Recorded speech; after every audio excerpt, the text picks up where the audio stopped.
یہ جو آپ بار بار یہ تاثر دے رہے ہیں کہ اسحاق ڈار صاحب کا آنا، پھر مریم نواز کی بریت، پھر ان کو پاسپورٹ مل جانا، یہ سب این آر او ہے. آج بھی عمران خان صاحب نے کہا تو یہ کیسے این آر او ہے؟ کیونکہ جب عدالت آپ کو ریلیف دیتی ہے تو آپ سمجھتے ہیں کہ ہمارا حق تھا، اور جب دوسرے کو ریلیف ملتی ہے تو آپ کہتے ہیں کہ این آر او ہے. نہیں دیکھیے، معاملہ یہ ہے کہ جب عمران خان یہ نو کانفیڈنس موو آ رہی تھی تو آپ ذرا خان صاحب کا چلائے نا، جو ان کا تھا ایک قوم سے خطاب، جو باتیں عمران خان نے اس وقت کہی تھی وہ ایگزیکٹلی وہی ہوئی ہیں. اب یہ جو این آر او ملا ہے، انہیں یہ کیا ملا ہے؟ ہوتا یہ ہے کہ پاکستان میں ایڈورسوریل سسٹم ہے جسٹس کا. ایڈورسوریل سسٹم یہ ہوتا ہے، دو سسٹمز ہیں، ایک انکوزیٹوریل ہے جو فرینچ سسٹم بھی جس کو کہتے ہیں، اور ایک ایڈورسوریل سسٹم ہے جو زیادہ تر کامن لا کنٹریز میں ہے. اس میں وکیل ہوتا ہے جو ملزم کے حق میں دلائل دیتا ہے، اور دوسرا وکیل ہوتا ہے جو مخالف کیس جو ہے وہ پریزنٹ کرتا ہے جج کے سامنے. اس حکومت نے آ کے کیا ہے کہ یہ سارا جسٹس سسٹم ہی بیٹھ گیا ہے کہ اب ایک تو وکیل سارے جو ہے وہ اپنے ملزم جو ہے وہ اپنے خلاف خود ہی بنا رہا ہے کہ یہ میرے خلاف وکیل پیش ہوگا. دوسرا، انہوں نے جو قانون کے اندر جو ترامیم کی ہیں بنیادی، وہ انہوں نے کر دیا اپنے کیسز کے لیے اسپیشلائز ترامیم کی گئی، جس کا براہ راست فائدہ صرف جو ہے وہ انہیں کو کیسز کو پہنچا ہے. اس کے نتیجے میں پاکستان کا، لیکن یہ مریم صاحبہ ہو، یہ احسن اقبال ہو، انہوں نے یہ قانون کی تبدیلی کا فائدہ نہیں اٹھایا. انہوں نے پرانے سٹائل سے جو پرانا قانون تھا کو اس کے مطابق کیس لڑا ہے. نہیں، احسن اقبال صاحب وغیرہ کا تو ایشو نہیں ہے. احسن اقبال کا جو کیس تھا یا جو بھی تھا وہ تو اگر آپ اٹھا کے دیکھیں گے، وہ تو میں نے احسن اقبال وغیرہ کے کیسز کے اوپر میرا ایمفیسس کبھی نہیں رہا، نہ ہی میں نے کوئی بات کی ہے. یہ جو مقدمہ جو مریم نواز شریف جس میں بری ہوئی ہے اور جس میں اسحاق ڈار واپس آ رہے ہیں، یا جو شہباز شریف اور حمزہ شہباز کے جو کیسز ہیں، یہ سبسٹینشل کیسز ہیں نا. 24 ارب روپے کا کیس یہ ہے اباؤٹ یہ جو مریم کے جو ایون فیلڈ اپارٹمنٹس ہیں، بلینز آف روپیز کی یہ کیسز ہیں. اسی طریقے سے جو اسحاق ڈار کے اوپر منی لانڈرنگ ہے وہ بلینز یہ سبسٹینشل کیس تھے. باقی تو ایسے چھوٹے وہ تو ہمیں کرنے ہی نہیں چاہیے تھے.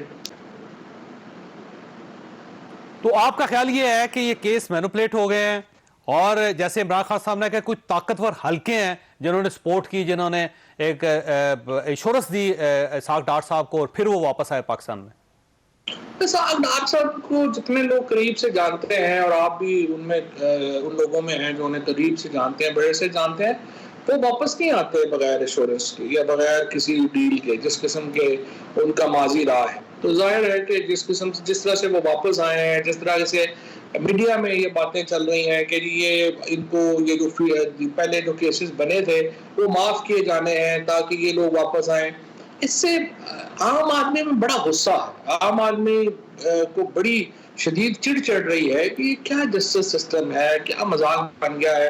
اور یہ نفرت جو ہے وہ بڑی واضح طور کے اوپر اب آپ کو نظر آتی ہے. یہ لوگ بازار میں کھڑے نہیں ہو سکتے، کہیں پہ باہر نہیں جا سکتے، ملک سے باہر جہاں پاکستانی ہیں یہ باہر نہیں نکل سکتے.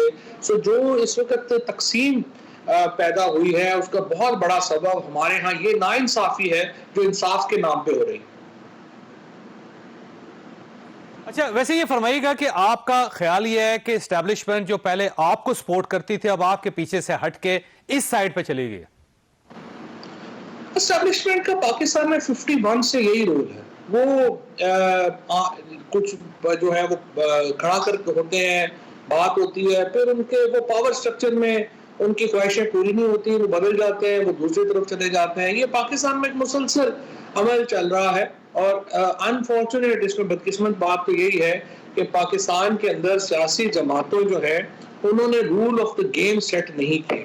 اگر انہوں نے rule of the game set کیے ہوتے تو پھر یہ سچویشن جو ہیں وہ اس طرح سے نہ ہوتی. سو یہ معاملہ تو چل رہا ہے، یہ چلتا رہے گا. اچھا صاحب، ابھی جاوید لطیف صاحب ہمارے ساتھ تھے، ان کا یہ کہنا ہے کہ عمران خان صاحب ابھی بھی لاڈلے ہیں، اور کچھ لوگ ہیں جو ان کے سہولت کار ہیں، جو ان کی مدد کر رہے ہیں، اس لیے ہم انہیں گرفتار نہیں کر سکتے، ہم ان پہ اوپر ہاتھ نہیں ڈال سکتے. دیکھیے، میں یہ سمجھتا ہوں کہ یہ تو جاوید لطیف سٹنگ گورنمنٹ کے منسٹر کو تو یہ بیان نہیں دینا چاہیے. اور اگر وہ یہ سمجھتے ہیں اور اس سے ایک تقسیم ظاہر کرنا چاہتے ہیں اسٹیبلشمنٹ کے اندر، میں تو سمجھتا ہوں امکانہ بات ہے، ان کو اس کا نقصان پہنچے گا. لیکن اصل بات یہ ہے جس کو نون لیگ اور پیپلز پارٹی ماننے کو تیار نہیں ہے، فضل الرحمان ماننے کو تیار نہیں ہے، وہ یہ ہے کہ ان کی سیاست پٹ گئی ہے. جو 3 کروڑ 40 لاکھ نوجوان پاکستان کا نیا ووٹر بنا ہے، اس کے بعد پاکستان کی سیاست کی حیت نوعیت ہی تبدیل ہو گئی ہے، اور یہ سیاسی جماعتیں ابھی تک 80 کی دہائی میں پھنسی ہوئی ہیں۔ یہ روایتی پولیٹیشنز ہیں، روایتی پالیٹکس کرتے ہیں، اسٹیبلشمنٹ کو ساتھ ملا لیا، ادھر سے ساتھ کر لیا، سازش کر لی، ای سی پی ہمارے ساتھ مل جائے گا، حلقے بنوا لیے، برادریاں منور کر لی، مینج کر لی۔ یہ پالیٹکس ہی ختم ہو گئی ہے۔ یہ ایکچولی ان کا جو اصل پرابلم ہے، کوئی اسٹیبلشمنٹ کی تقسیم یا وہ ایشو نہیں ہے، کوئی ان کو یہ جو کہہ دیتے ہیں کبھی کہ کوچ ہے پیچھے، فلانا ہے فلانا ہے۔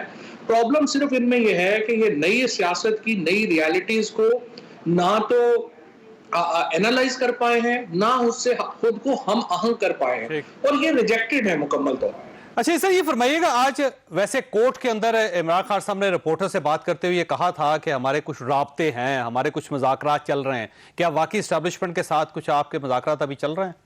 دیکھیے، میں سمجھتا ہوں کہ کوئی فارمل رابطے تو نہیں ہے، نہ ہی کوئی فارمل بات چیت جو ہے وہ چل رہی ہے یا کچھ ایسا ہے، لیکن اسٹیبلشمنٹ ہو پاکستان میں، ہمارا مقصد کیا ہے؟ ہم کم از کم ہم چاہتے ہیں بغیر فساد کے ہم الیکشنوں تک پہنچ جائیں، یا کم از کم فساد کے ساتھ الیکشنوں تک پہنچ جائیں۔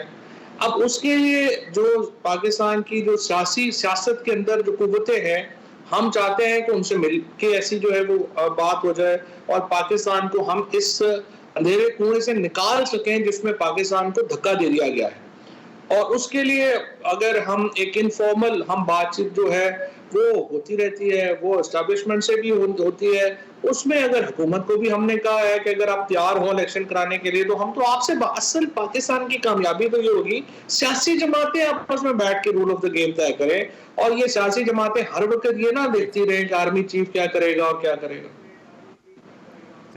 اچھا، اسٹیبلشمنٹ سے کس کے ساتھ آپ کا رابطہ ہے، اور کون رابطہ کر رہا ہے، اور کون بات کر رہا ہے؟ یہ نہیں، میرا تو نہیں ہے، خیر میرا تو نہیں ہے رابطہ، لیکن اتنی تفصیل میں اب کیا آپ سے بات ہو سکتی ہے۔ میں نے جیسے آپ کو بتا دیا کہ انفارمل جو گفتگو ہے، انفارمل بات چیت جو ہے وہ لیول پہ رہتی ہے، لوگوں کی واقفیتیں ہیں، پرانے تعلق ہیں، ملتے رہتے ہیں، اس میں ایسی کیا بات۔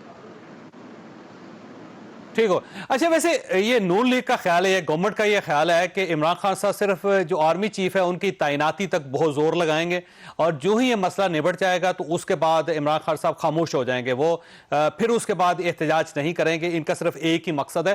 اور ابھی جاوید لطیف صاحب کا یہ بھی کہنا تھا کہ جو ہی یہ آرمی چیف کا ایشو ختم ہوگا تو میاں نواز شریف صاحب واپس آ جائیں گے، اور عمران خان صاحب اگلے 10-15 دنوں کے بعد مکمل خاموش ہو جائیں گے۔ دیکھیں، یہ جو یہی تو میں آپ سے کہہ رہا ہوں نا، یہی تو پاکستان میں پھر انفارچونیٹ ہے نا کہ سیاسی جماعتیں جس طرح سے نون لیگ کا نے کہا کہ نہیں، وہ اپنی ساری پلاننگ نئے آرمی چیف کے حساب سے جو کر رہی ہے، اور وہ یہ سمجھتے ہیں کہ عمران خان کی ساری پلاننگ جو ہے وہ نئے آرمی چیف کے حساب سے کریں گے، تو اس کا مطلب ہے کہ پاکستان میں پھر اس کو آپ کیا کہیں گے؟ پھر تو پاکستان تو ایک آئین کا تو پھر نام ہی نہ ہوا، پھر تو ہم ایک بنانا ریپبلک ہیں۔